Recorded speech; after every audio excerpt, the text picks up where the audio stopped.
Hali-hali hoy sa inyo mga kaibigan. Kamusta ka na kaibigan? Kasi October na, tapos magno-November, then December na kaagad. So bago man matapos yung 2024, tikman natin tong kape Castilla na Pick up coffee. nakakatuwa lang kasi nagkaroon tayo ng chance makapili ngayong araw. Mukhang ito yung nagpasarap ng ating kape.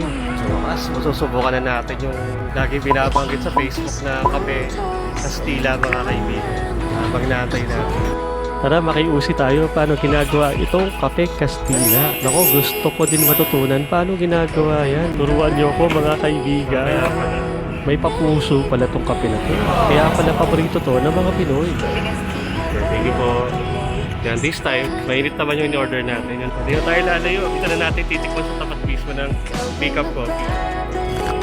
Init. Masarap nga sa kape Castilla ng pick-up coffee.